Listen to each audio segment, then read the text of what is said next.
All right, what's up, guys? Welcome to a really special episode of the Group Up Podcast. I'm truly excited here to be welcoming three of the most amazing and nicest Overwatch streamers as well. That's important. In the top left, returning for her second appearance in the podcast, it's Fareeha, who's graciously hosting us. So most of you here already know her because you came from her stream, so don't really need introductions there. And then, of course, we have the two newcomers in the bottom left with the Mlem cat. It is Barcode.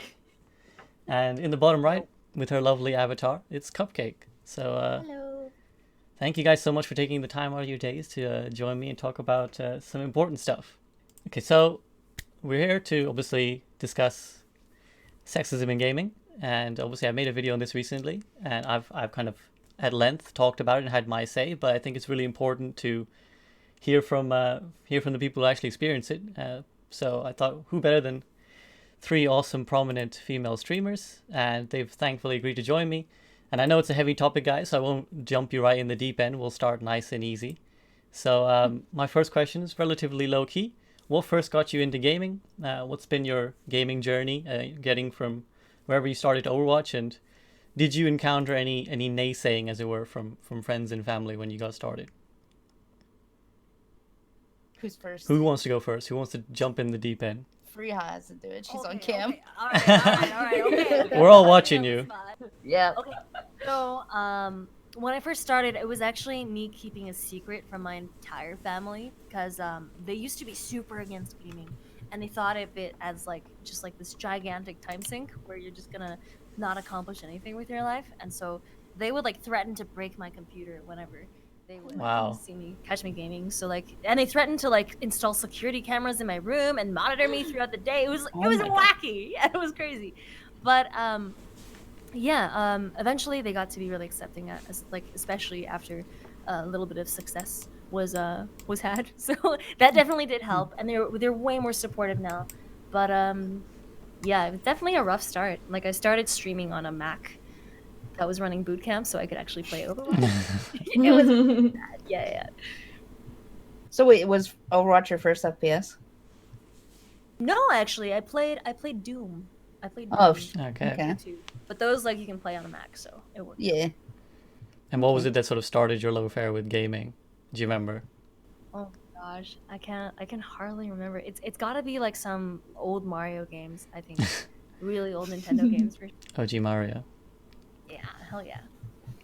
Well, that's pretty deep. And sorry to hear that was the reaction of your family and stuff. But maybe some other people have shared this experience as well. Barcode, do you want to go next? Oh god, no. Cupcake next. Okay, so Yes. I actually started playing PC games when I was old enough to barely hold a keyboard. I saw my dad always playing computer games, and I was like, I want to do that. That's so cool. I want to be just like my dad. I want to play it. So I was probably 2 or 3, and he set me up in a high chair so I could reach the keyboard, and set me up with kids games like Winnie the Pooh and things like that. And I fell in love, and he taught me how to hold a keyboard and do things like that. So it was a big bonding experience for me and my dad. And then after a while, I saw my dad playing World of Warcraft, and I was like, I want to do that. So he set me up with an account, and I was 3 or 4, and I was playing World of Warcraft with my dad, and that was my life for a very long time. That is so wholesome, man. That is unbelievably wholesome. Shout out to Cupcake's dad. Shout out to my dad, the homie. What class did you play, out of curiosity? I think I played a troll hunter. Nice. Yeah. Good choice. Started off evil young, I see. Evil? What do you mean? The Horde's not evil. Just misunderstood. Just misunderstood. Okay. Well, we won't get all Alliance v Horde in here. But now Barcode, you've dodged the question long enough. Tell us what got you into gaming. So when I was 15, I was adopted, and I moved away from pretty much the area that I knew. I moved away from all my friends, and my friend from school said, you should get Halo PC if you have a computer when you get there. And so to keep in touch, I got it. We never played. Actually, we played once, and I was really bad, and he never played with me again. But I got addicted, and then from Halo, I started with Counter-Strike, and then I got into Overwatch eventually. But my first thing was like Nintendo is when I really started. And Hey, I'd Nintendo say, buddy. yeah, Mario for sure. I don't remember what game, but it was my favorite.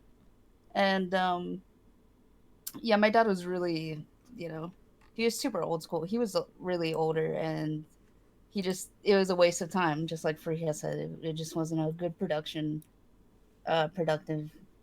time thing. So he didn't like it, and my grades were awful, so he didn't like it even more. Hmm. But yeah, pretty much that's it. Well, that's interesting because we have quite the opposite spectrums here. We have Cupcake's dad. Yeah. Shout out Cupcake's dad again. He deserves all the shout outs. Who was very supportive and actively encouraged his daughter to play. And then Barcode for your parents weren't quite on the same level. I mean, I don't think there's many parents out there who are super supportive of a life in video games. That's kind of just where esports are at in general. But do you guys think that any of that was affected at all by the fact that you were women, or do you think it was just they would have been the same regardless? Hmm.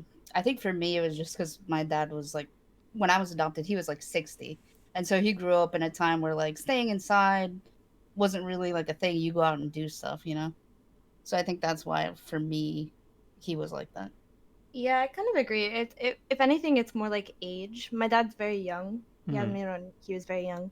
So like I guess it was more acceptable in his mind to like play games and do that sort of thing. Yeah. Yeah, I think if I was a guy, I think my parents would also be just as strict and yeah. I think it would be the same. Yeah, fortunately, I think that's just where gaming is at the moment, not really a serious, considered a serious path. But speaking of paths, what then when you got into Overwatch, what's your experience been from starting off, just a fresh plat or gold or whatever you were put into now, now all of you are basically GM level. Cupcake, you obviously compete as well. So, what's your journey been, and good, bad? How do you sum it up? We'll I go. started. Okay, yeah, we'll go for you first again. I was I gonna say. started. I started in silver, like low silver, and it was yeah, I was really bad at the game. And again, I was playing on like a 2013 Mac that was boot camping Windows with like 30 FPS. So it was a struggle for sure. And the mouse I was playing on, like you couldn't right click and like left click at the same time because it was one button. It was that Oh Oh my my god. Wow. god. yeah, Wow. I was using a magic mouse. And so yeah, it was tough, let me tell you. But I don't know. It just like it was so cool to play the game and just like feel like it was like TF2 but so much more polished. It was like TF2 but with butts, and I could just play for hours, and I felt like there was always something new to learn every day, and just improved and got better. Well, I I'm mean, sure I, fell a lot I of far. I think you did it massively well to get to silver, considering what you were working with there. Yeah, Um, seriously. Yeah. but Cupcake, what was your experience? Um, so this was my first FPS game, and before Overwatch, I played like healers and WoW. So I gravitated towards like the support role, and I ended up the second season placing diamond, and then just kind of one tricking Mercy from there. And once I decided I wanted to actually learn the game more and play more competitively, I joined a team. I founded Paradox with the original members, and that's an all-female team for those who aren't familiar that competes at a pretty high level. And yeah, I played on that team for a really long time and uh, competed in open division, and now I'm on another team called Ski Corp. And last season we were top 32 open div, so that's pretty cool. Yeah. Nice. Awesome. And Ali slash Dragon Slayer, as she's been asked to refer as. True. What was your watch experience? Um, so I started, well, since I played a bunch of FPS games before this. I started in rank 54. I don't remember what that is. What is Yeah, I like don't know what that I means think now. I remember as it well, but I was don't like remember. high plat, low diamond maybe. Um, Yeah. and then I climbed to the top 500 that season. I think it was like 81 or something like that. And then Oh ever since shit. then I've been Well, yeah, because I played so many. It was just I don't know. I got so addicted to Overwatch. I was playing it all day, every day, like 20 hours a day, and I would wake up the next morning and be like, okay, I want to play now. I need to play now. But yeah, that's pretty much it. Well, that's Simply again really time. that's really fascinating again because we've again got quite the spectrum. We've got Fareeha who started with a mouse that couldn't left and right click, and then we have Barcode who basically walked into top 500 first season because she just was so She addicted was and so born good. she was born good. Yeah, Yeah, it's because all right. So, I mean, I put like I probably put 3,000 hours into Halo. I probably put 3,000 hours into Counter Strike, and then Counter Strike Go. I don't know, like 1,000. I didn't like it that much. And then Overwatch came out, and I only was like, wow, 1,000. flashing lights and stuff. I like this. And Flashlights. and, and So you butts already and had butts. like all this FPS Yeah. experience coming in, yeah. Exactly. I was baby. I mean, to be fair, I did start playing Mercy. I thought that she was like super, like when quick play was the thing, I just thought that she was like super effective, you know? So Yeah. I started with her, and then I started Soldier and then Tracer. So that's something I'm actually curious to ask you guys a bit more about. So Cupcake, obviously, you said you started Mercy. Barcode, you said you started Mercy as well. I mean, do you feel like there was any, gender guidance there of like, are you, because obviously the common association is girls play Mercy, and that's kind of the stereotype. How do you feel about that? Like when you started, were you attracted to Mercy, and now how do you feel about playing Mercy? Do you feel like it's almost like a stereotype you want to defy, or are you happy with it? How do you feel? Cupcake, we'll start with you because you said you Oh you know god. one trick. if You said we're you gonna one get tricked father- you one tricked Mercy. I think a lot of me one tricking her was to do with the fact that I didn't have any sort of aiming abilities, being as Overwatch was my first FPS.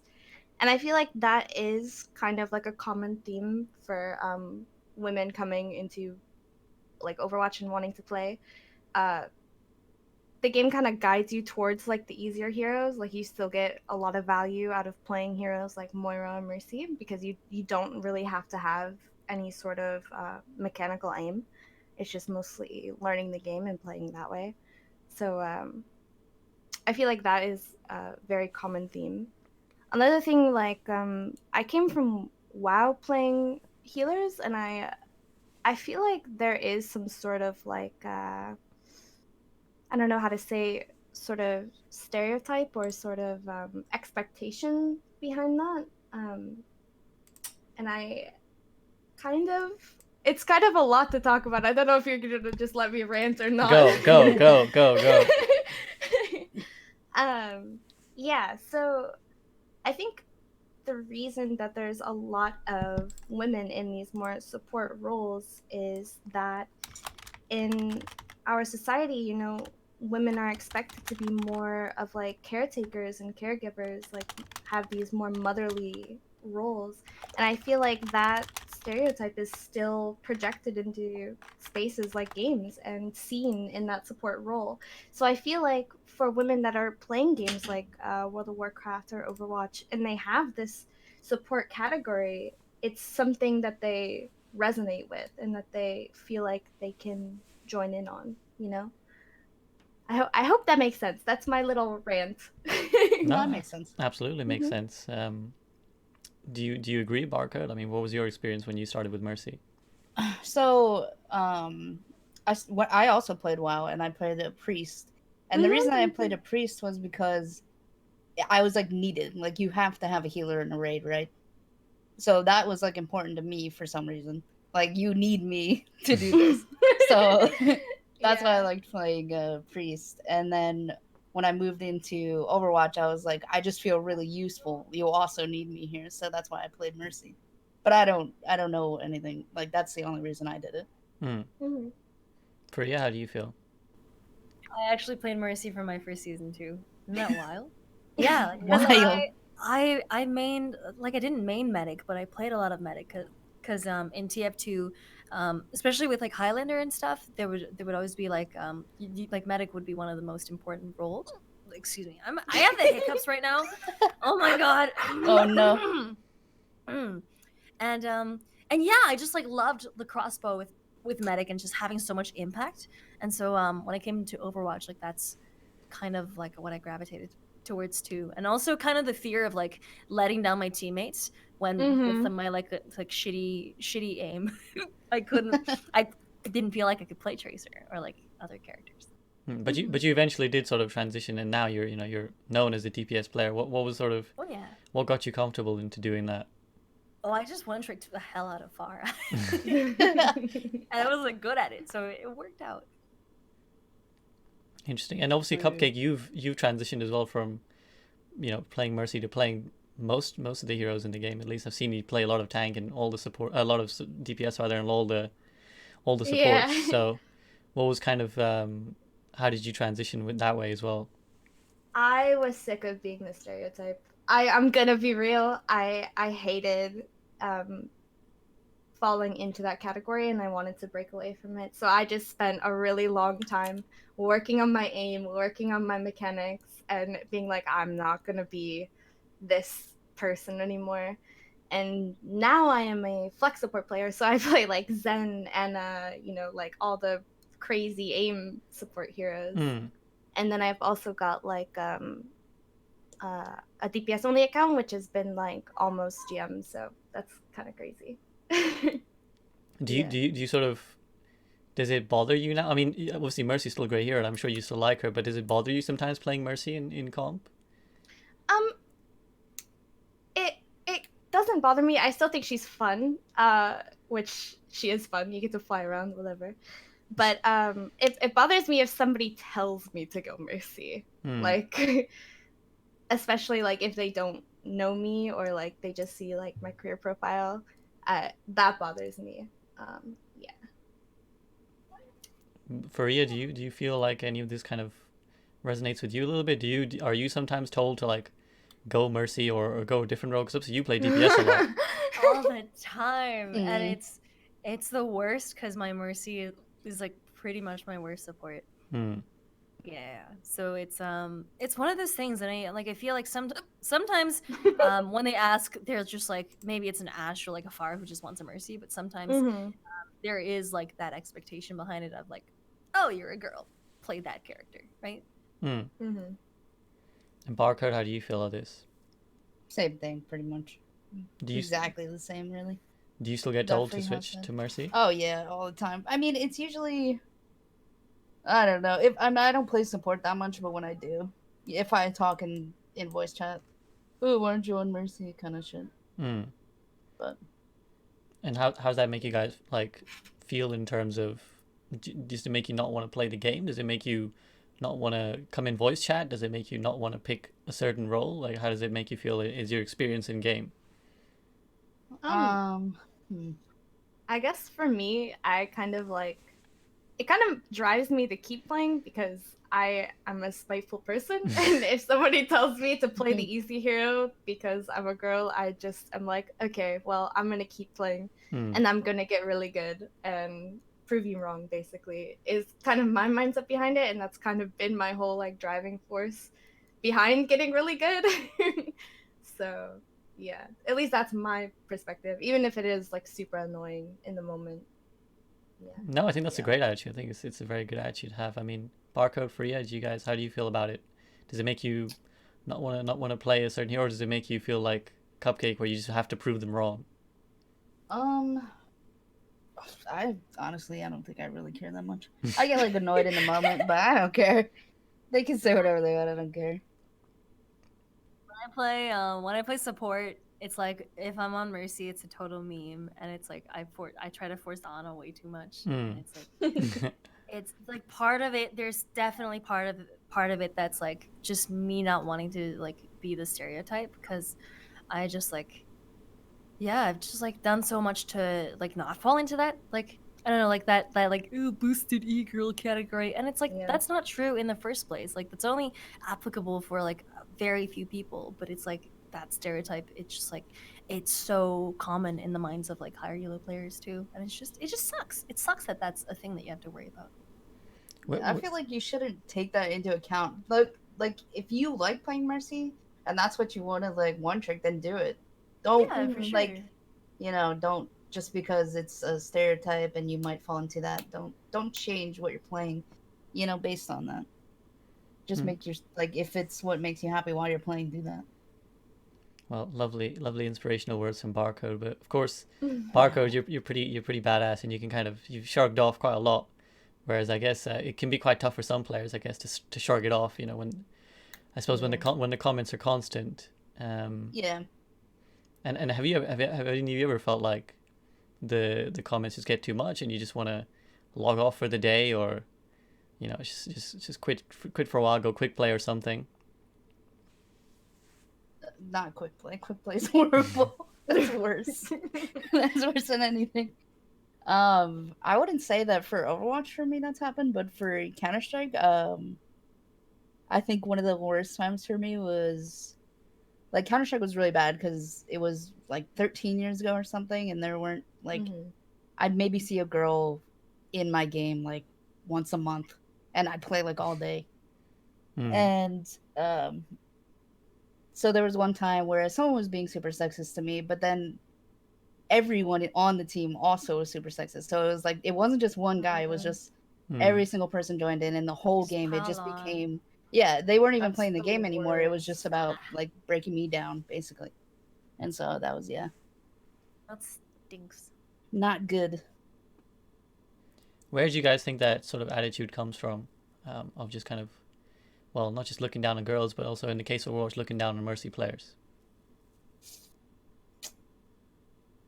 I think because typically Mercy is considered an easy hero, like a quote unquote easy hero to play, but like you know still has a skill cap obviously that's higher, like a lot of heroes do. But you can play her generally well, you know, without being like super masterful, if that makes sense. And so yeah, I don't know. I guess they tie that into For sure. you don't have to aim kind of thing. Yeah.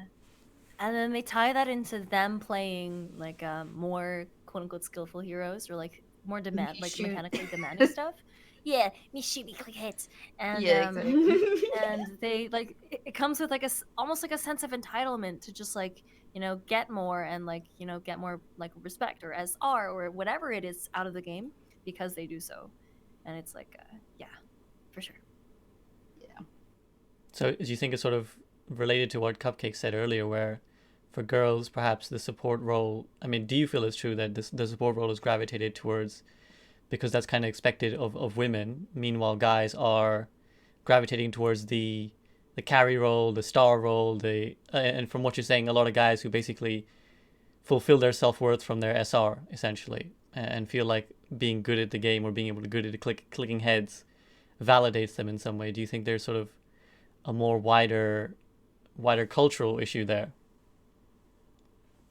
I think like part of that is true, but I also feel like a lot of girls join into games like a lot later than guys in general, and usually if they're playing with people, it's other guys, and usually what needs to be filled is usually the support role. So a lot of girls kind of get thrown into that role when they first start. This is the you know the easier kind of role. I'm carrying you kind of thing, and you know I think that's a big thing as well. Cupcake, you haven't spoken in a while. Do you have anything to add? I'm gathering my thoughts. Okay, so that's why she's not got the camera on, because she's sitting there like plodding, just like this, just waiting. But Fareeha, till then, while Cupcake is gathering spirit bomb energy, do you want to chime in? You know what I think? Like support seems to be like a majority role for girls and gals. I think it's because us as females, we wanna feel like boss ass bitches who get to decide who dies. Like we want to feel in control. So I think I agree with Barcode. Actually, I agree with Ali. I think a lot of girls are thrown into the like support category by just like friends, because like gaming, and especially Overwatch is a very social game, and like I've met like plenty of like female tank players and DPS players, but just like more support players. And I assume that if we were to ask them and ask how they got into Overwatch, it would always be a case of like, oh, it's probably my first FPS, and it's like I started playing because of my friends and stuff like that. So Mm-hmm.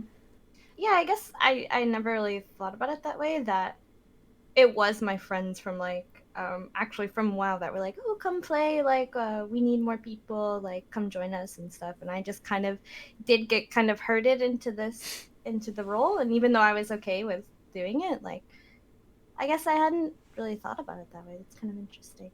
But I guess kind of maybe like another point I want to bring up to that is why we get herded into those roles in the first place. Like, is it some sort of like conscious or unconscious of opinion of, oh, well, she's the girl here, maybe she should be the one to play support. So that's kind of brings it back to what I was talking about earlier of like, even if it's unconsciously, thinking about these stereotypes and such of women being more of a caretaker role of like a motherly role, if we get pushed into these support roles because of that as well. So just something to think about. Yeah, I mean, exactly. I mean, that's the thing about biases is that they're not always malicious. They're not always someone. It's not always someone saying you're a girl, you can't play video games with us. Sometimes it's subtle, in sort of thinking, hey, I've got this friend here who's a female. Maybe she'd like to play support. That's also a bias, and that's sometimes just as damaging. Obviously, not as vitriolic, but I mean, how do you feel about that, Free and Barcode? Do you think? Yeah, go on. I blanked out. I don't know what the question was. Well, do you think this sort of it's a sort of cultural um, macro level thing playing out on a micro level in support, where, like you guys said, a lot of Overwatch is socially driven, and a lot of people are brought to gaming through friends. But you think it's sort of a cultural expectation of women to support that gets played out in video games, physically supporting? Freya, you can answer so as well. many words. I wonder if that might be true. Like, there's gotta be some truth to that, for sure. There's gotta be some kind of like societal expectation of just like being a caretaker, because if you think about it, just like looking back in history, even just like a couple decades ago, trying I remember when like all the boomers came Hey, I'm a boomer. just like even yeah, even like It's Allie me. knows what's up. Yeah, it's you. Even back then, it was just like very common for the wife or like the lady in the house to just be the caretaker and stay at home and we'll take care of the kids, and that's only changed in recent times. So just like it makes.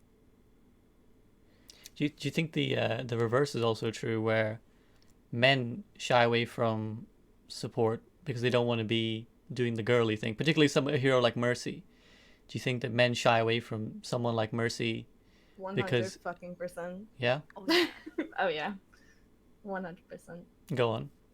Even if it's not like even if they don't think about it in that way, I definitely think if it's like, this isn't like a hero where my skills are shown, like, and I have to follow somebody else around and support them. I definitely think that a lot of people get into that mindset of they want to be the star. And yeah, I definitely think so. Oh, absolutely. Yeah. I'm a far main, right? And so like I never ask for a mercy unless like it's like definitely a situation. But like, usually I never ask for mercy. But like you have no idea the amount of Ana players who like feed out of their minds, and I'm like, hey, you want to go mercy so you just don't get fisted into the wall by every single fight? And then they just won't. They just don't want to like stay alive and like live and have fun. But it's like they see playing mercy as this like emasculating thing where it's like, oh yeah, like I can't pocket this like this person, like I'm gonna pop out as Anna, and it's it sucks. Like I feel like that sometimes too when I ask to play Mercy, and it's like, yeah. I think though, to be fair, because like I feel like for me, Mercy is kind of boring. Like her movement is fun. Oh yeah, definitely. But so it's kind of like an Orisa concept. Like I'd way rather play Anna and die over and over than play Mercy and just like float around and kind of be bored. But yeah, that's, I don't know. Yeah, and devil's advocate. that's a fair point. There's again, it's not really black and white. It's not so simple as Mercy is female, therefore no one wants to play her, because obviously True. there's Anna, but there's obviously you can't deny as well that there's certain stereotypes and perceptions attached to each hero, and Mercy certainly I think it's not coincidental that she's seen as the girly hero, and that's what makes a lot of guys shy away from her, regardless of how much ever skill goes into her. The other facet of this that I'd like to ask you guys about: do you feel like guys don't feel comfortable? Oh, no, there's obviously hashtag not all men, but do you feel like guys sometimes shy away from supporting a girl to be the DPS in that sense? Like, do you think guys are uncomfortable enabling the girl and letting her be the star player rather than themselves? Do you think there's any element of that in it as well? Back before role queue is really a thing, a lot of the times, if I was to talk before a match and I had already logged, like, I usually would play a lot of Widow and Hanzo. Mhm. I like Widow a lot. Your If they heard snipers are me, They're so Thank- good. thank you. If I was to talk before a match, somebody would like ask me like, "Why are you playing Widow?" Like, here, let me play Widow. Like, I'll do it better. Like, they were insinuating that they would play it better than me just because they had heard my voice before the game had started. Just sort of like things like that. I definitely do think they exist. Yeah. Yeah, I agree with that. True. For you? I wouldn't say all men, obviously. Then. Yeah, I mean, Yeah. well, let me write this disclaimer on the front of the thing. Not all men. This isn't to say any of this applies to men as a whole. And in fact, it's likely anyone watching this stream doesn't fit in this category because they have an open mind enough to listen to three female players talk about their experiences with sexism. But it is there are certain things that you can say are sort of culturally typical of male male behavior or particularly toxic masculinity. But yeah, Fareeha, do you agree as well? I mean, you were nodding, but anything to add on that particular point? Oh, I agree. Yeah, it's just like there's all kinds of bigotry in games, and it's like it's really prominent. I feel when somebody just like perceives another as being like different from them, and it's like it's true even for like men who are who have more like feminine traits to them, maybe like gay men, or just like people who sound different or like sound like a little more fruity. And so like those people get picked on too, and it's not just like a sex issue. It's like also like if somebody has an accent or something, they could get like made fun of for their race and stuff like that, and it's just really crappy. It's really crappy all around. Do you feel True. like so obviously as a LGBTQ streamer, do you feel like there's any sort of additional effect that has? I mean, it's obviously not something that's apparent when you're talking in voice chat, but has there ever, whether in game or perhaps something out of game, in a social media interaction, do you feel like it's had any other effect? Not that not that I know of. Like sometimes I'll get people who like know me, know that I am gay, and then they'll target me specifically for that. But like, I don't know. I don't like just through my voice. I don't sound like a raging lesbian, so I'm okay on that front. I'm okay. Yeah. No, that's fair enough. But yeah, I think there is something to be said about men who, for example, do sound like they're quote unquote, they're sound gay, as it were. And I do think, and obviously I spoke about this in my video, but anything to add on that Cupcake Barcode? No, that's definitely true. I mean, I've heard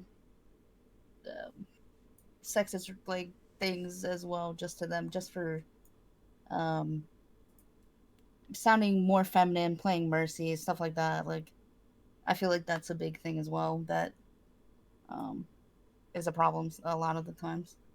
Like, they'll get also shifted into that role for some reason. Like, you need to play Mercy or stuff like that. Cupcake, Alright, are you plotting again? Am I here? Can you hear me? Yeah. Okay, my computer is shut off, so Oh, no. oh God. I missed the past like 2 minutes.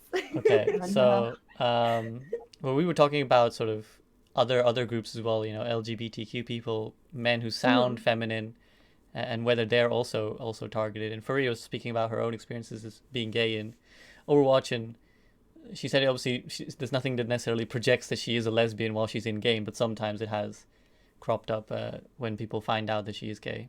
I mean, how do you feel about that issue in general? I definitely feel like other members of the LGBT community have been targeted in comp. I've seen it a lot.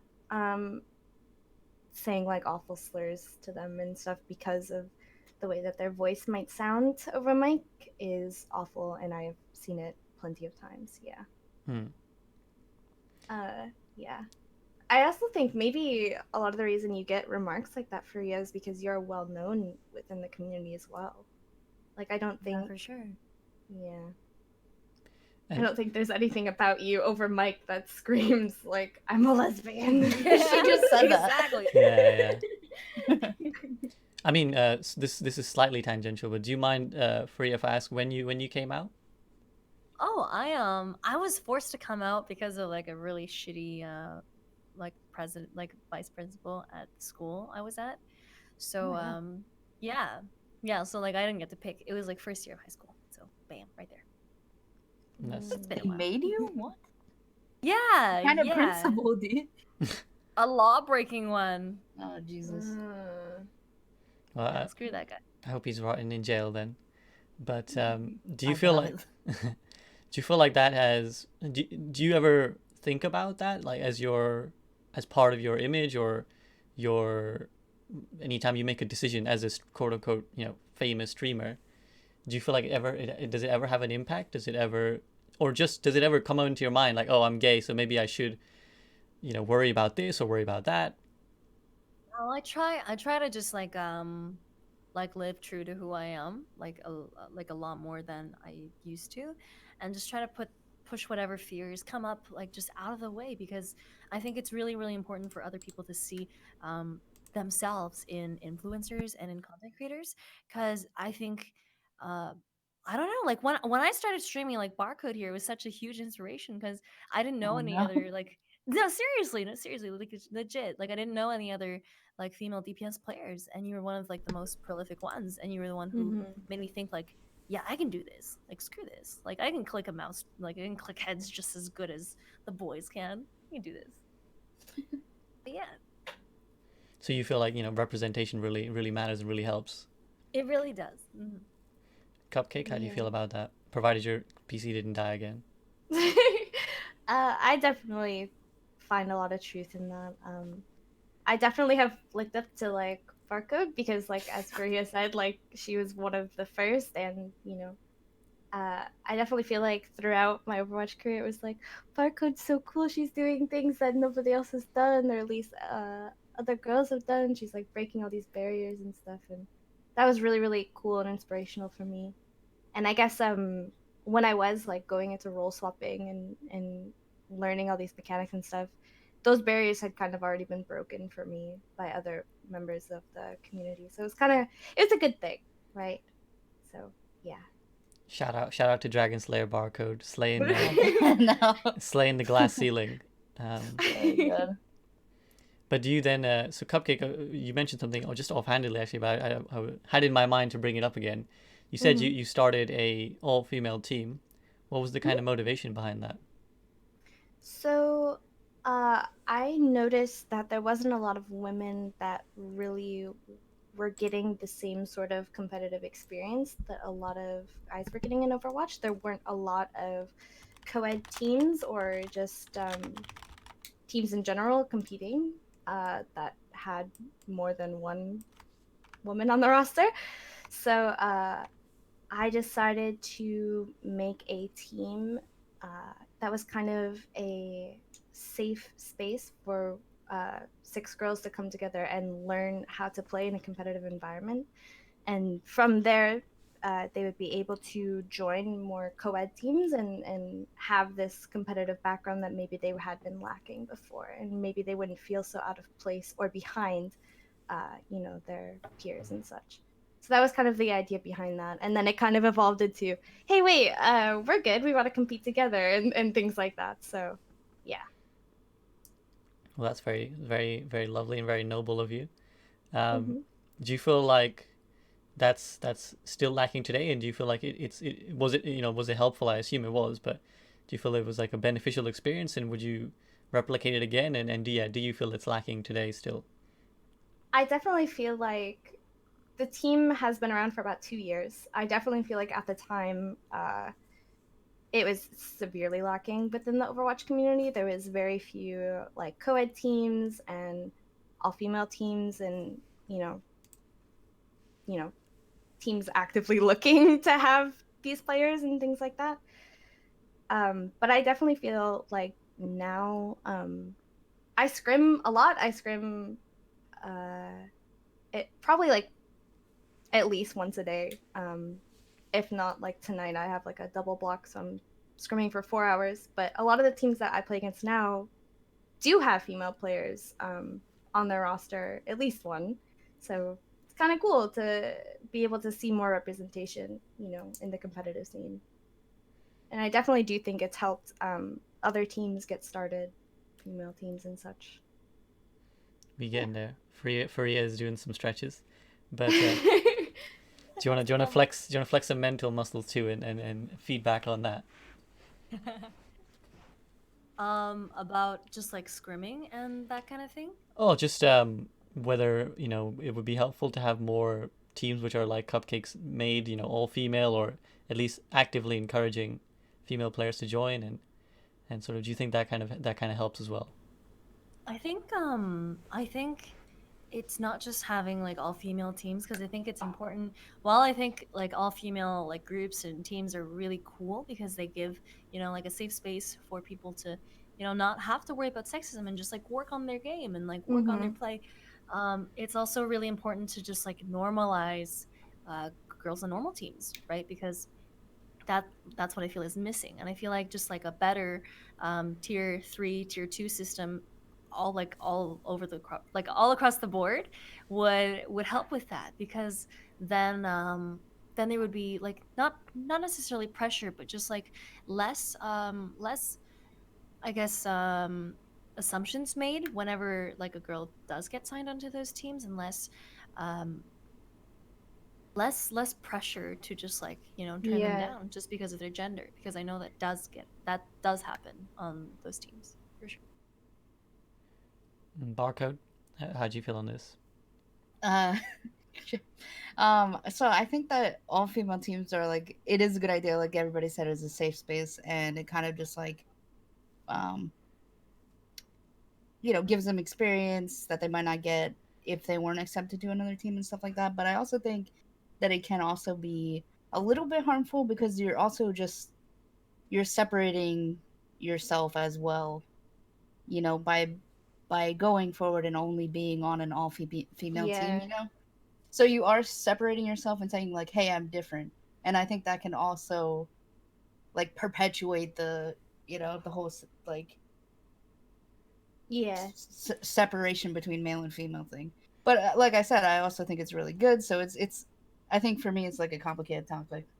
Well, yeah, that's why we're here. So let's Oh no. let's dig right into it. Cupcake, do you wanna feed back to those thoughts? I mean, how do you feel about that? Yeah, I definitely think that for me, when I wanted to start getting into the competitive scene, I was very nervous. I was 17. I didn't feel comfortable joining a team with 5 other guys, and I wanted a place. I also felt like they would be like way kind of like ahead of me in that kind of thing, me jumping into like my first competitive experience. Mm-hmm.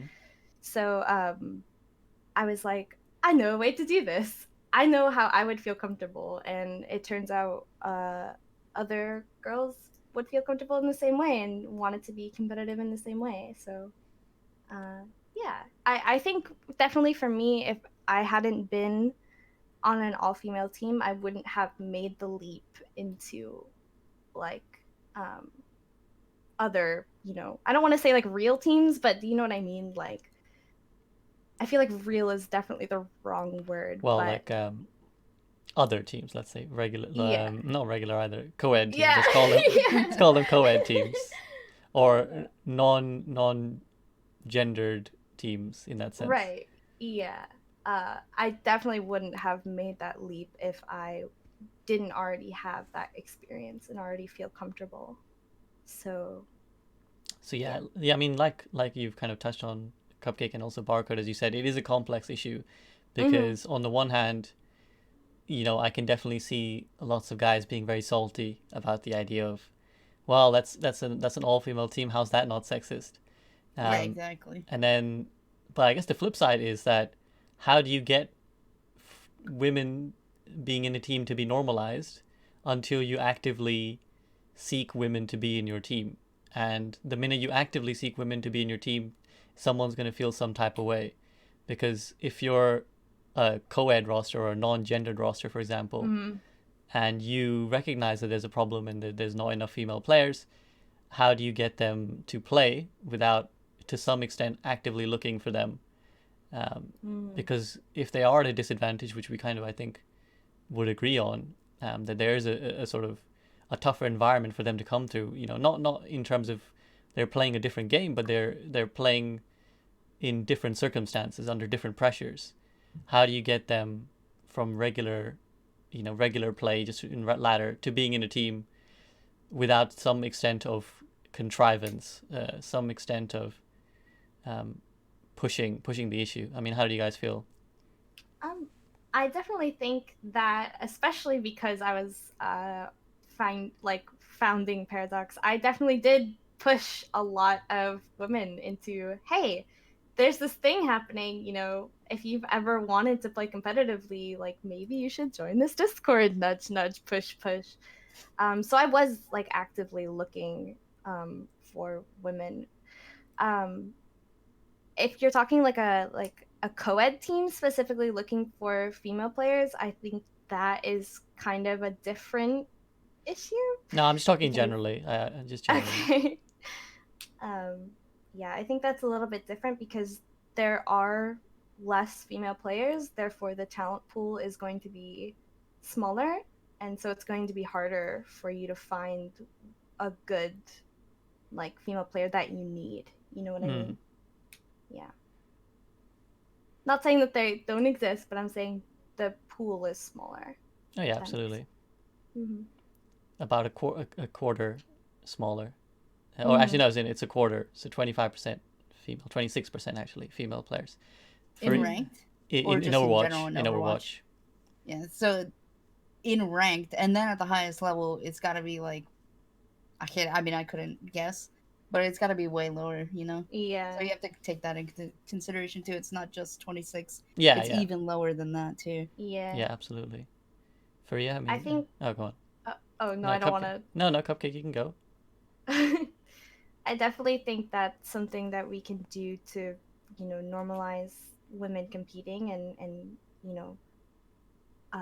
one of the ways that people are going to end up picking up more girls is just to normalize it, right? So high-level female players should be looking for teams to play on and normalize it. I definitely think, and then maybe at that point the lower skill level female players can see that and say, oh, well, maybe if, Fareeha is doing it, I can do it. I look up to her a lot. That's really cool.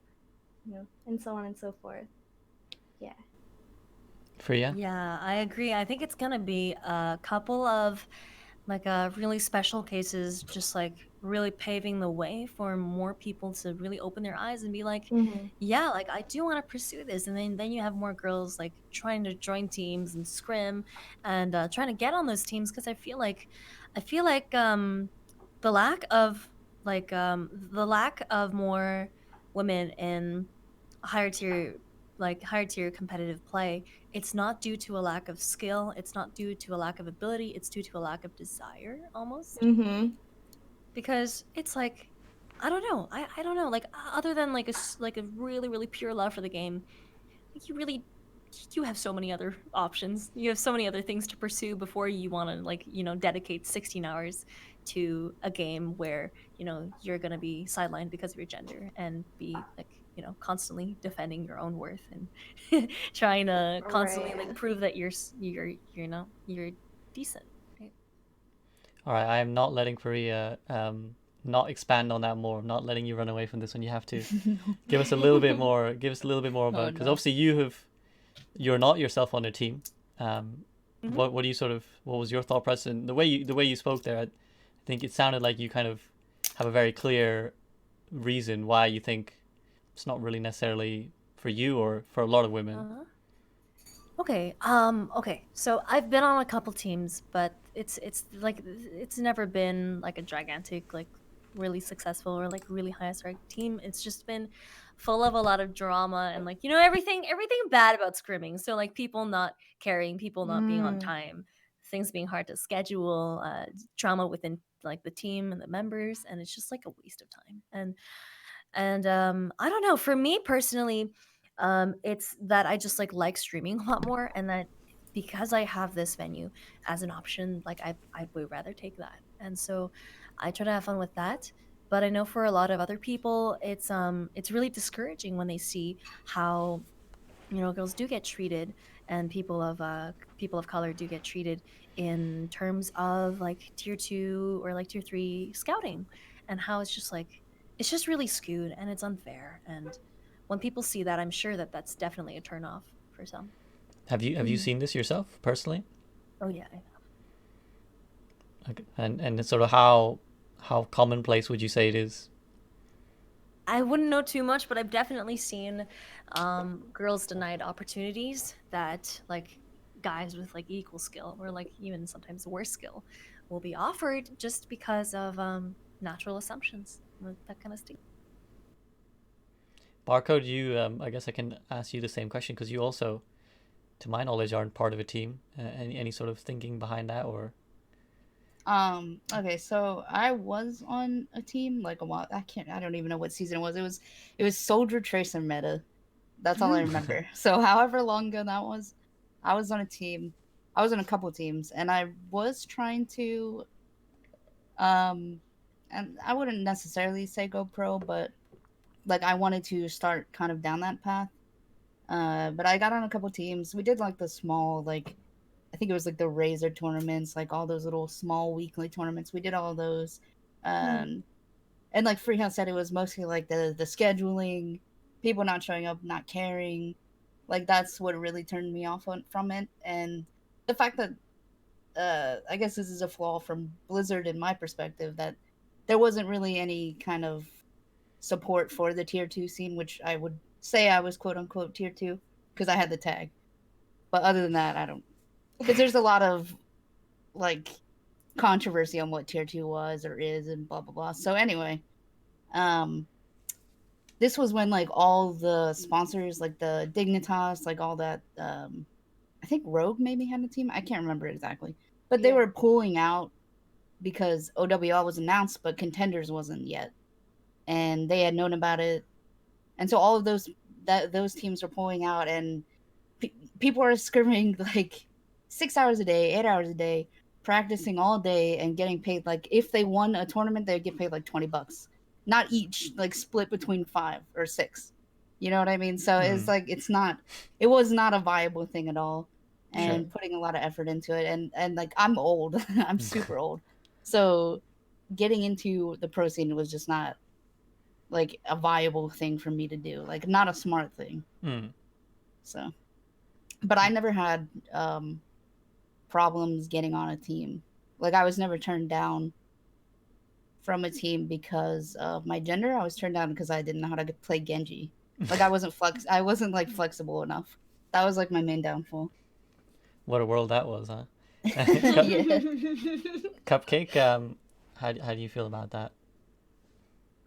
I don't feel like I've ever been denied from a team because of my gender. I do have a friend actually that has been like, um, she was playing for a team and just kind of like in her tryout, it was kind of just like a hostile environment for her. Mm-hmm. So I do feel like those scenarios like definitely do exist. I feel like what was really holding me back from, because before I made Paradox, I was a top 500 player, right? Um, I had ladder experience. I just didn't have, like scrim experience. I think the thing holding me back from joining a co-ed team and trialing for them was just fear that I would have that sort of thing. And maybe that's, more my fault than, you know, uh, the community's fault, but I definitely feel like from my experiences in ladder and such, joining a random team that I didn't know any of the 5 players, and I was the only girl, just wasn't an option for me at the time. So That's really interesting. building that confidence was definitely what I needed to do. That's I would say. Yeah, go on, Barcode. Sorry for cutting you off. No, you go. Okay. The first team I joined, the coach was a female, and that helped a lot for me to not feel like. Yeah. It helped make me feel a lot more comfortable. And then the second team I joined, I think it was the second team. Fran was on it, and so that made it a lot more comfortable. She was a support player, so that helps a lot. Is just having another female in the, Yeah, I guess I will say that the team that I'm on now, up until very recently, was co-ed and had 2 girls, and that was a huge kind of like driving force of me feeling comfortable, trialing out for the team and such, as I knew it wasn't going to be a hostile environment for me. So, yeah. No, but that's going back to that's really interesting actually, because Cupcake, you said in a way the fear of being treated that way kind of preemptively scares you a little bit, and Yes. that's very. I mean, again, this is a complex issue, right? Because that's also another way, that subtle way that discrimination works, in that it kind of scares you into not even trying, because you're sort of so used to being treated a certain way that you kind of expect that you might be treated that same way in a different environment. I actually had someone contact me after I made the sexism video, saying that they had a similar experience, basically, that Fareeha was talking about, where this person was playing in a collegiate team, and she feels like she was benched because she was a girl. Essentially, she felt like she was trying really hard. She was there more than anyone in the practice, in the scrims, and of course the tricky part is that how do you prove any of this? You can't really prove to anyone that you were benched because you were a girl, and that's again sort of these subtle things all interplay, I guess, and they make an environment that overall contributes to a smaller number of female players making the cut, I suppose. But I guess that leads me to my next question: is Overwatch League only one female player, Gregory? Why do you guys think that? I mean, building on what we've talked about here, why do you think it's just Gregory out there?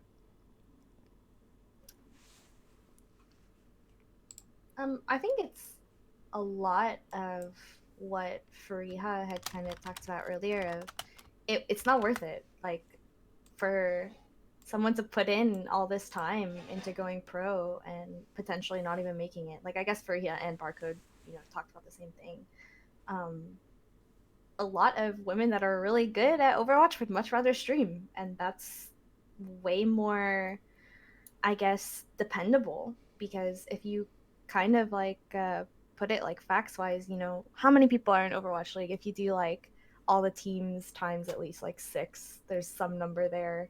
Well, yeah, there's 20 teams, six. Well, I think all of them now have to have a roster of 12, so we're talking 240 people. Right, and there's one girl, so you kind of put the numbers on that. It's like, why would I want to go up against those odds?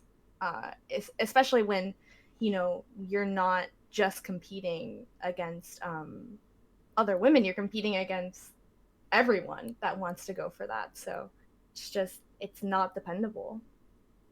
I definitely think, why sink all the time into it when you could do something else, like stream or go to school? Like, there's way more things that are more reliable than that. Yeah. Barcode, Fareeha? Fareeha first. You first. All right, I'll go. Okay. I think you'd like much rather stream, because like you wanna be able to flash a little bit of neck skin every now and then. Don't go too much neck. Twitch Oh, Twitch no. out here. Oh Twitch god, they're with gonna the ban ban your button. channel. With the Oh ban no. button. Oh no. Hang on, let me just. If you dare to go to the gym, then they might ban you. Perfect. Why do you think I'm wearing a turtleneck for you? Yeah, we're all ready now. We're all ready. Okay. Yeah, I think you'd much rather want to pursue anything else. It's not just it's not just like the sexism thing, but it's like just making Overwatch League is so hard, and it's the path to pro is kind of so like you guys know, right? It's not the most ideal, and it's very unclear um who is going to get the opportunity and how to get that opportunity and how to like even like work your way up there. It's all very scary, and it's like even with like the most passion you could possibly have for the game, it's still so much work and so much left to chance, because in the end when you scrim that much, and even if you're like if you become contenders champions, nothing is guaranteed. Nothing's guaranteed you, Mm-hmm. and that kind of sucks. True. True. I guess, like, for me, I'd say, like, experience is, like, a giant thing. So, like, Fareeha, I think it was Fareeha who said it, like, a lot of girls are coming into Overwatch as being their first FPS. And I can see that because, like, it's not like Counter-Strike. It's not all about aiming and stuff like that. Like, it's a wide variety. It's not like Counter-Strike, like, all the characters are men as well, you know? What I mean? Mhm. It's not like that. So it's a lot more open in that way, but you still have to say that the percentage, like I said, competitive is very small. And then most pro players have, like I said, have had experience for so long in so many other games, and a Mm-hmm. lot of females just don't have that background. So you have to think the amount that have that and then have the drive to go to contenders and are also competitive it's got to be so extremely low compared to males. So I think that's like the biggest thing basically. Yep. That really is the driving force. And then like you guys have said representation. Since there aren't really that many, I mean Geggery is really the only one. Um, what is really gonna be like? Oh, I want to do that. I want to be that person, but you know, there's just no like super role models. You know what I mean? Mhm. If that makes sense. And I guess the other Except for her. yeah, and I guess the other facet of that is that because there are so few women in well Overwatch League or just in pro Overwatch in general, the spotlight on you is doubled in a way, and the pressure I suppose is doubled as well, because Yeah. now you're not just a player playing for the Shanghai Dragons. You're resting the hopes of all women on your shoulders almost in a way, because if you fail, well, girls suck. Look at Geggery, she sucked, so therefore girls suck. And Yep. also I guess a lot of people have their hopes on you. So do you think there's a sort of added pressure in sort of, and also, do you feel like women in general, when they reach that stage, they're forced to represent their gender? Because Gregory, for example, is quite reluctant to sort of speak about herself as a female gamer, as it were. She shied away, despite her accusation, despite people accusing her of cheating when she first broke onto the scene. She's kind of shied away from saying that was because of sexism. She thinks it was just it wasn't anything to do with her gender, and she's sort of reluctant to kind of go that way. So do you think there's an expectation to represent your gender almost when you are one of the few? Yeah, absolutely, I'd say. I mean, just like I said, because when I was younger, I always looked to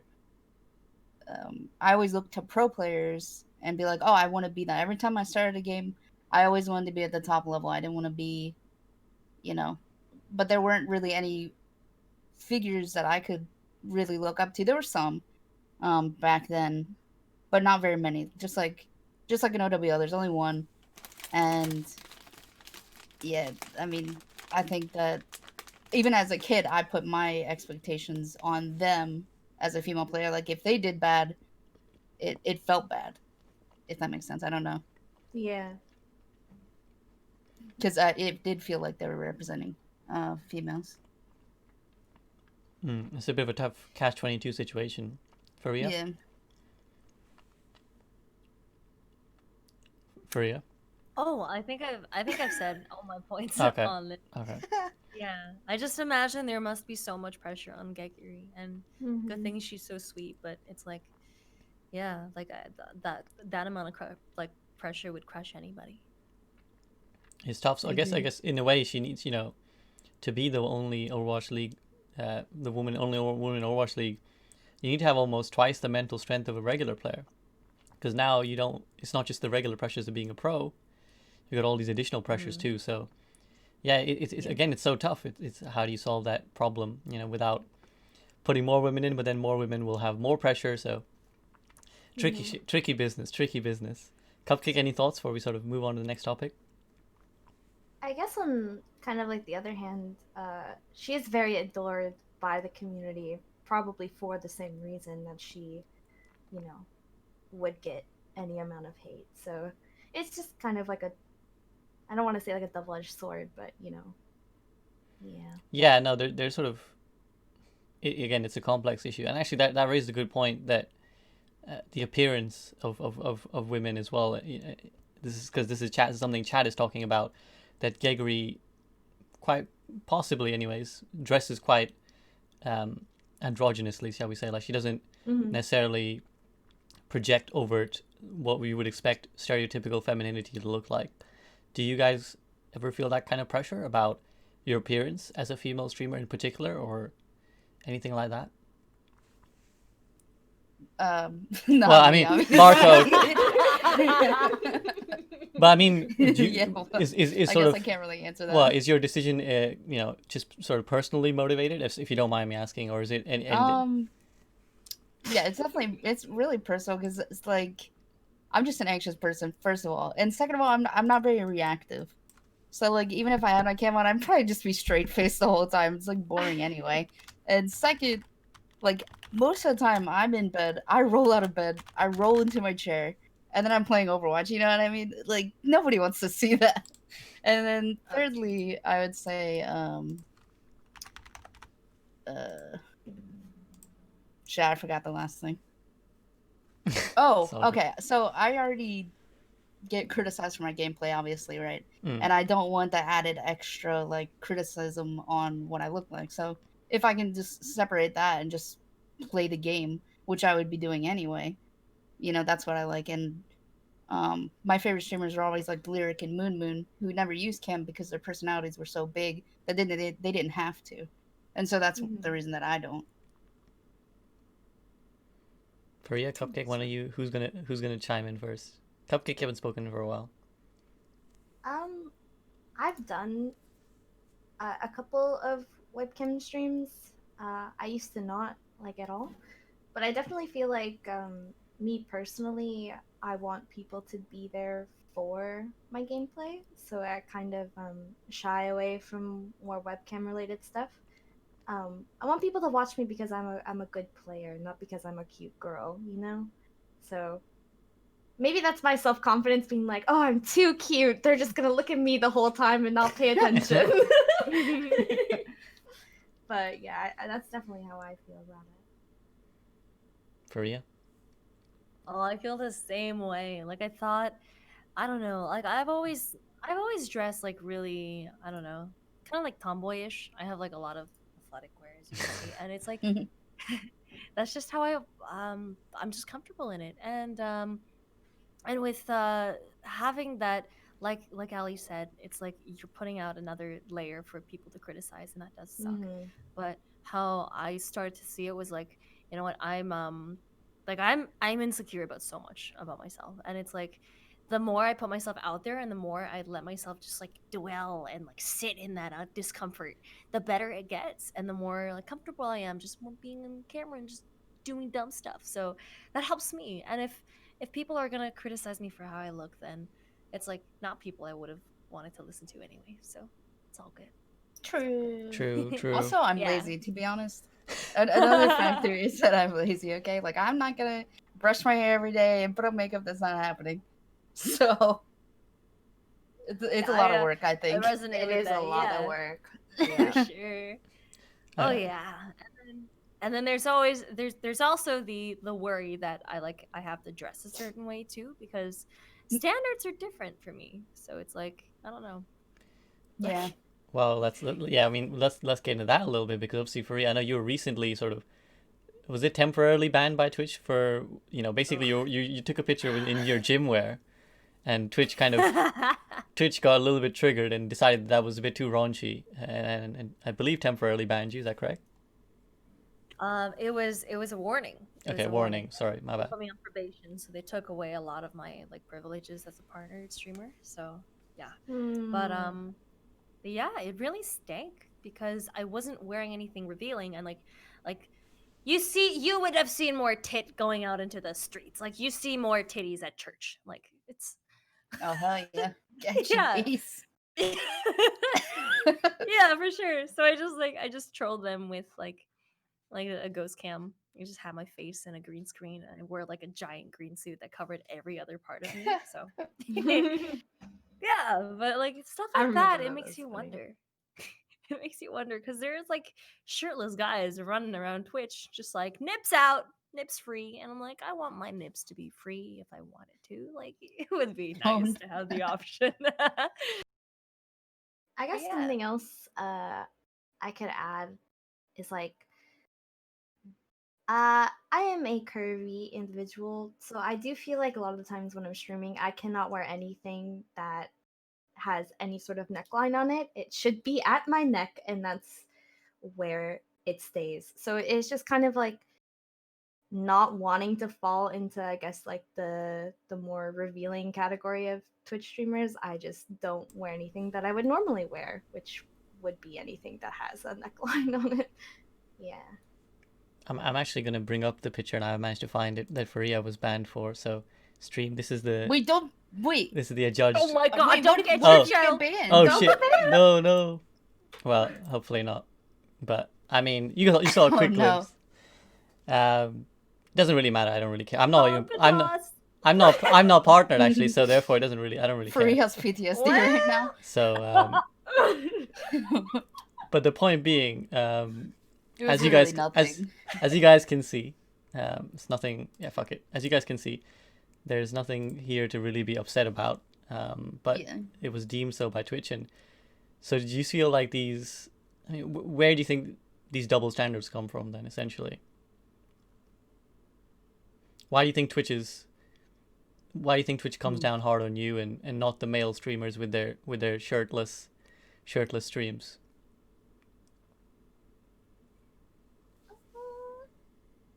I mean, this didn't happen to me, but I think it's just like inconsistency in Twitch in general. Just the inconsistency in like following their own rules and figuring out like what is actually a rule and what isn't, kind of thing.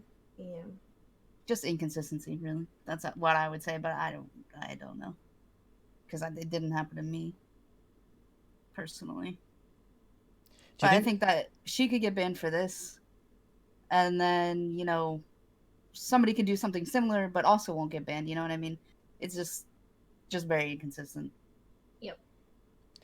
I mean, do you feel also there's a stereotype of the, to put it crudely, titty streamer, and do you think that that's sort of applied to women a lot more harshly than guys who stream for equally gratuitous ways? Oh, that's a big word.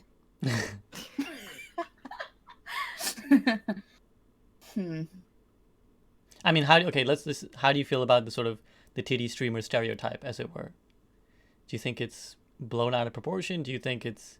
Wait, what is the stereotype? That a lot of girls are just getting streamers because they're pretty and they have like cleavage. I mean, if you think about why Twitch Like is viewers? if you think about why Twitch are quote unquote banning people like Fareeha or warning Fareeha for this image, is because they believe that women are using their bodies to get views on Twitch and essentially selling themselves. So they believe there's some sort of epidemic of female streamers using their bodies for an advantage. How do you feel about that in general? I have a lot of thoughts on this. Oof. I think that when like salty little boys are like, wow, these titty streamers are stealing all my viewers. Nobody wants to watch me play Fortnite. I don't have any viewers. These titty streamers, they have no skill. They're just stealing all my views and stealing my money. And it's like, do you think anybody who's watching those titty streamers, so to speak, would watch you instead? Like, there's like a demographic there. It's like they wouldn't be in your stream, Mr. Joe, no personality. Like I don't know. Like it's such a misconception there, and I feel like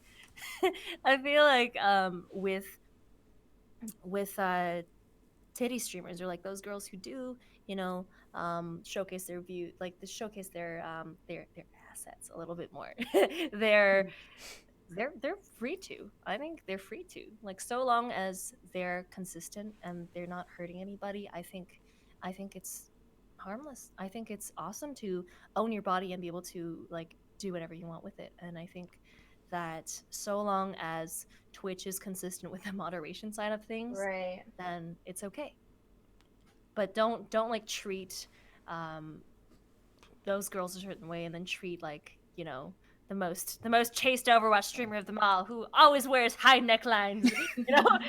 Don't go around trying to ban her. Like it's just consistency. Hard agree. I agree with Yeah. literally everything you said. True. Cupcake. Yep. Yeah, I agree with literally everything too. I just don't think I could care enough about what other people are doing on their Twitch streams. And obviously, if these people are doing it and they're getting a partner, there's a market for it. So, whatever. I really just don't care. I mean, for Let them me, do what they want. I kind of think that like if it's not like I guess it's because people think like it's hurting them. Like Fareeha said it, they're taking my viewers. You know what I mean? But they're Yeah, not. They're not. They're Yeah, not. that's- Even if they weren't yeah. there, you're still gonna have however many viewers you would have now. You know what I mean? It's not like that. If they're not hurting anybody, if let them do whatever they want. You know what I mean? I guess that's some level of entitlement, right? That sort of this Fortnite streamer that Yeah. Fareeha so accurately described. They feel somehow that they are entitled to these views that Fareeha would be stealing from them, for example, or that generally maybe women are stealing from them as sort of usurpers in the field. I mean, what's interesting as well about this is that despite that stereotype, most of the top streamers are men. Even in Overwatch, the majority of the top streamers are men. So it's interesting that there is this stereotype that women are using their bodies to gain extra followers, and yet the top, it's not like Twitch is rampant with beautiful women as the top streamers. It's still mostly men. Also, another aspect of this that's interesting is the demonization of people who produce the content that others consume. So in this case, if it is that women showing their bodies is seen as immoral, it's interesting that we're clamping down on the women making the content, not the men enjoying the content. So again, Right. I mean, go on. Anything to feedback on that before? No, I just agree with you. Okay, that's good. I mean, so why do you think that so many of the top Overwatch streamers are men, comparatively? Do you think it's just a raw statistics thing that less women playing, therefore less famous streamers, or do you think there's anything more than that? They've got big personalities. Yeah, I think a lot of I think streamers in general, like, it's really a lot of the times a personality, and like obviously, the better the player helps a lot too. But personality, I think, is key, and I don't think, for me personally, I don't really think gender really matters in that way. Mm-hmm. Same here. Cupcake. Yeah, no, I agree 100%. And I don't think it's more like I don't think it's like a men are more like toxic thing, even though there's a couple Overwatch streamers that are a bit toxic and have their audience for that, I think. Like you have people like Emong that are just inherently the opposite of that and have a really big audience. I'm all 7. They're all awesome. Mm-hmm. So yes, I mean, do you think there are any expectations of how you should behave compared to how guys behave when you go on stream?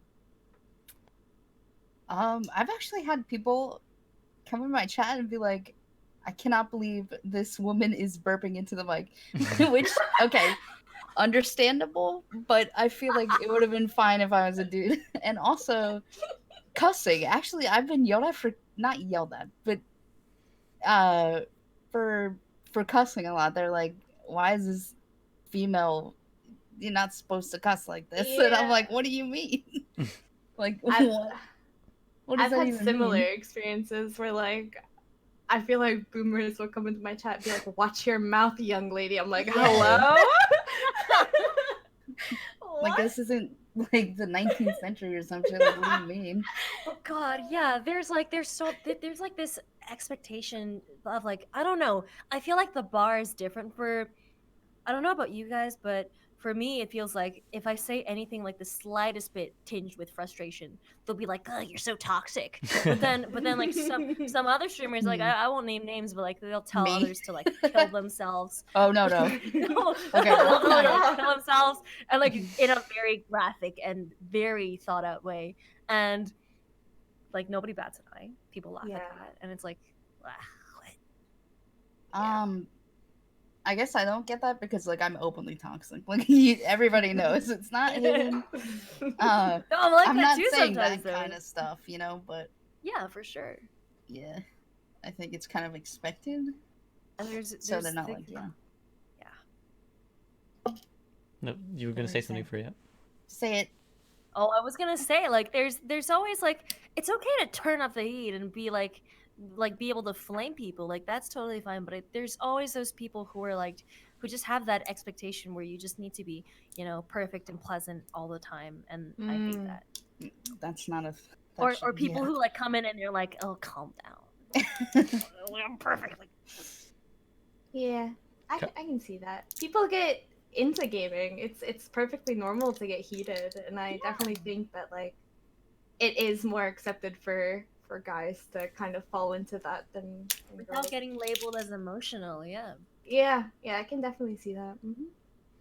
Yeah, I mean, do you think that comes from sort of more olden ideas of female hysteria, as it were, which is sort of a big thing? I mean, for I don't know anyone in Twitch chat maybe doesn't aware, but like in the Victorian era, for example, hysteria was a medical condition that women were sometimes told they had when if they were too emotional and their emotion just overcame them and they felt faint and just had to lie down for a while. A doctor would come in and say that this woman here, she suffered from hysteria because her poor emotions have taken over her and it's too much for her. So you think it's sort of like almost like a remnant of that in a way, an extension of that in a modern form?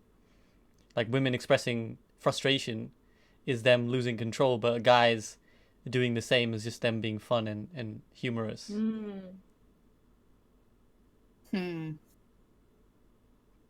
Thinking is really hard. I'm just gonna say that.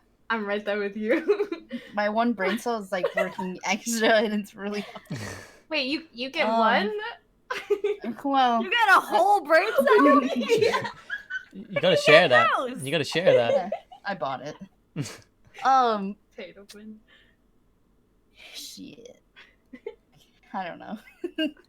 It's okay. It doesn't have to be an immediate answer. Perhaps Twitch chat can provide some themselves, but Twitch help.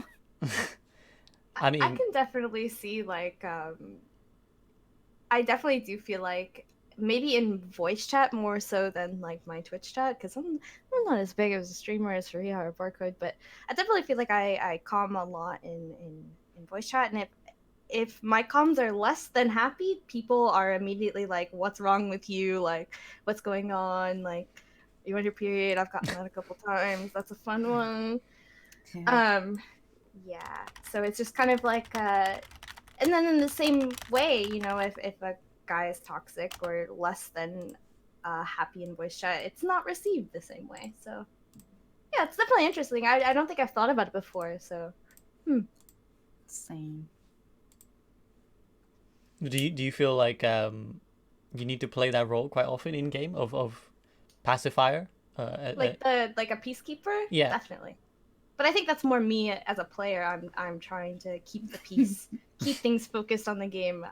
I don't know if that's like a sexism thing or if that's just a me thing. I enjoy doing that. Yeah, I feel you there too. I used to tell people to calm down, but like that never helped. So what I do now is just I kind of just laugh at them or like laugh with them, and I'm just like, bro, you're mauling so much. You're gonna look like Mr. Clean by the end of this game. And then it usually gets a laugh, and then things get back on track, and it helps. But yeah, totally get. I wouldn't say I keep the peace at all. I think I just, if people lash out at me, I'm gonna lash back at them for a bit. But Hell yeah. then I just try to say, let's just play the game, because as far as like game insults and stuff like that, you get over it. You say something, they say it back, and then you just get over it and keep playing. Yeah. Hopefully, anyway. Not always. Not always. Okay, so I'll lighten it up. I've been throwing some deep questions at you guys, hard questions. But sort of a lighter topic. What's sort of your biggest pet peeve? As sort of, what is the thing that people come at you with, like, oh, a girl XYZ? What's your sort of biggest pet peeve?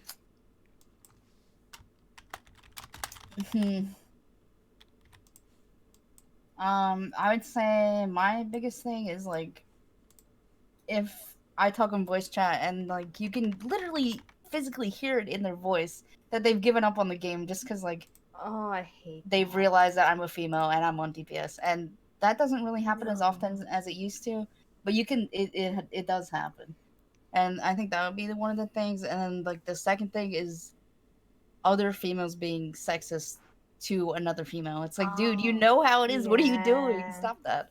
And that does happen as well, especially like if there is a female on Mercy and then the other one's not playing Mercy, they feel like entitled in some kind of way. And I think there's like a big thing with that as well. Okay, well, let's talk about that for a second before I'm gonna go deep again. Let's no. talk about that for a second before we go back to Fareeha and We had a Cupcake's break. pet peeves. It's never long. It's never long. My friend, any of my friends IRL will be like, "Oh fuck, he's going deep mode again." But yeah, I mean, this is something that I saw a lot of people mention as well. Women who perhaps perpetuate harmful stereotypes or sort of are actively bringing other women down. Thoughts? Let's leave it open ended. Thoughts?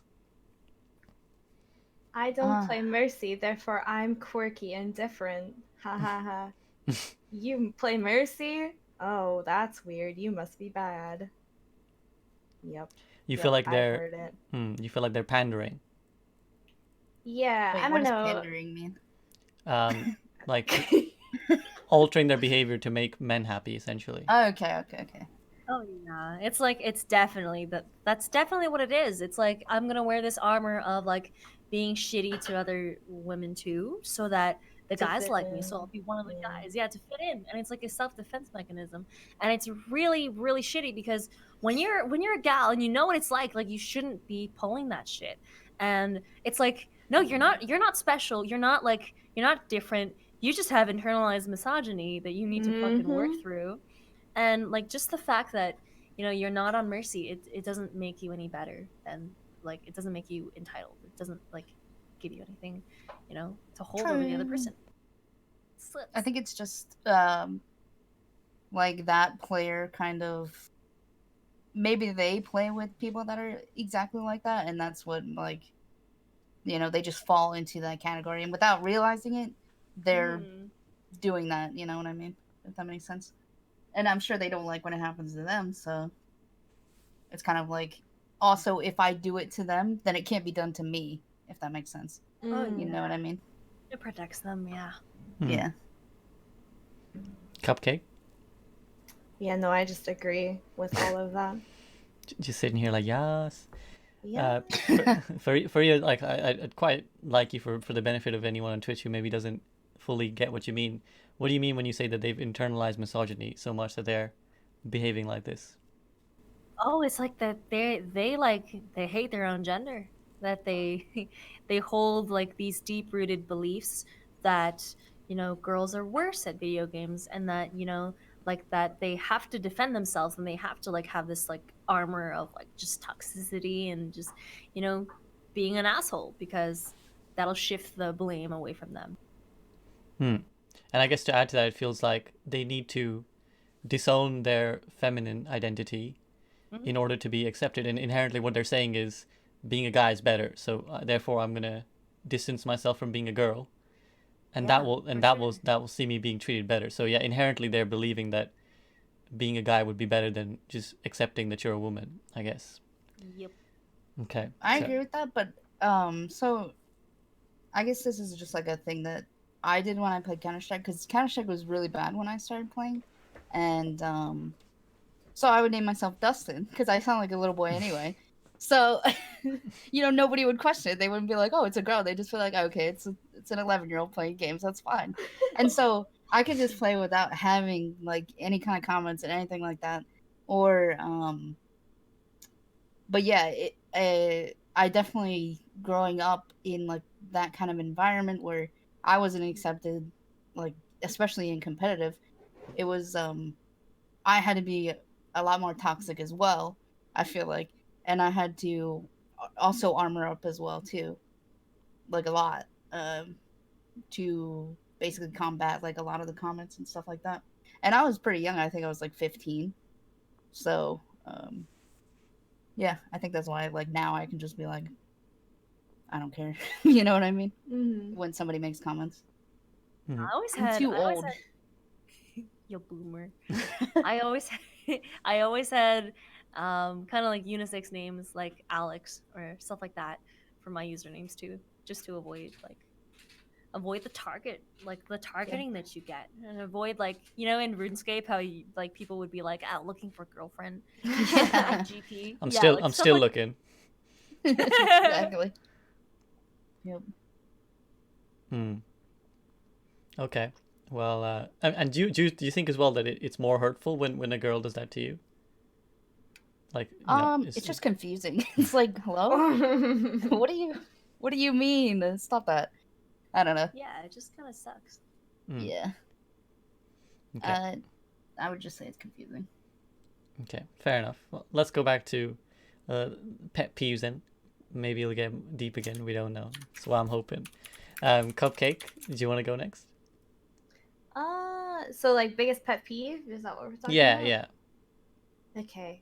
I guess, I come frequently and voice, and I used to have like a lot of fear from that, but now I guess like my biggest pet peeve would be if I'm calming and someone wants to deter the game away from, or deter the focus of the comms away from the game to like flirt with me. That is my biggest pet peeve. I hate that. It's awful. Like they ask me if I go to school, how old I am, like if I'm single, like those questions, like I don't care. Like I'm playing Overwatch, I'm clicking heads, like I'm trying to focus, and it's like, are you single? Like I don't want that at all.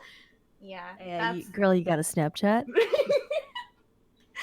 like you're joking, but that's happened. Awful. And yeah, makes me feel like less than a player. Yeah, don't like that. Fair, is that the same for you? Do you get that as well? You know what my biggest pet peeve is? It's that thing I talked about earlier when I'm just like expressing my frustrations about like a game or something unlucky that happened, and I'm just like, man, I'm so upset that didn't work out. We were playing so well, and it's like I get people who come into my chat who like usually never there, and they're just like, calm down, holy shit, like take a break. You're so tilted, and it's like that just like it pisses me off because I know it's a sexist thing. I know, like, if a guy was saying the things I was saying, nobody would think they're angry. Nobody would think they're upset. They would just be talking, and it's like that's what I'm doing. I'm just talking. Let me feel my emotions, damn it. And especially when I'm not being a dick about it. Like I'm not blaming anybody, or I'm not like being an asshole, and I'm not being aggressive. And it's just me venting, and people don't let me do that, and that really annoys me. So they're like, you feel like they're policing your emotions. Oh yeah, all the time. Barcode, do you ever get those? Either of those, do you ever get people telling you to not be tilted, or do you get people asking for your Snapchat? I mean, probably not the tilted thing very much. Like, probably never, because I feel like I'm in a constant state of tilt. So if you come to my stream, you already know. Like, you're like, ah, shit, okay, she's on one, we're good. But like for the Snapchat and stuff, yeah, I mean, I've gotten that, but I feel like my voice is like I said, a lot more. It's like not super feminine. It's not super high pitched. So I feel like I don't get that many comments about that. pretty much. And when I do, I'm just like, yeah, bro, it's a Dragon Slayer 111 or some shit. You know what I mean? Footlicker 420. Add me. So I feel like I don't get that much. Yeah, I don't think that's an uncommon experience to sort of hide yourself as a 14-year-old boy or whatever. I've known some female players that I've played with who pull the "I'm just a boy" card. I guess it's easier than dealing with all the crap. But sort of let's moving towards concluding thoughts. Solutions. Let's talk solutions, because we've vented our feelings. Hopefully, feel a little bit cathartic. How do we feel is the best way to address this issue? How do we make it better? I think. Nope. Go ahead, Oh, Fareeha. can I go? Can I go? Okay, awesome. Thank you. Go. Biggest thing, just when people are being shitty to other people in your game, no matter if it's sexism or if it's just like flat out, toxicity, or if it's like racism or whatever it is, just stand up for him. Stand up for him. Don't be afraid to like white knight. It's not white knighting. It's just being a decent person and making that person feel like, you know what, I'm not alone. You know what, like maybe my whole team is piling on to me because of one mistake I made in a video game, and this one person is standing up for me, and I don't feel so alone. And that's what we need more of, right? And then that's how the standards gets higher. That's how things get better. It's just like people have to not tolerate it. Yep, I agree. I feel like I said, the worst time for me when I was being targeted was when every single person in voice chat joined in. But if you have one person that stands up for you and tells them to shut up, or even if they don't, you don't have to necessarily stand up for them, but be like, just mute them or something like that. I mean, that's also not always like, you always don't want to hear just mute them, because you're just muting someone every game sometimes. Exactly. But just somebody being like, this isn't okay, helps a lot. You know what I mean? So that helps. And I also think that if you are like being targeted, you could also kind of take that and in a way like use it as armor and be like, this isn't it could affect you, right? But if it's not affecting you, show it. Just play your own game. If you have to, mute them. Just make it look like it's not affecting you, maybe even if it is. And if that makes sense, keep calming, keep talking, don't let them like bring you down, and just play the game your way. Still be you. Yeah. And I think that'll help as well. Yeah. Cupcake?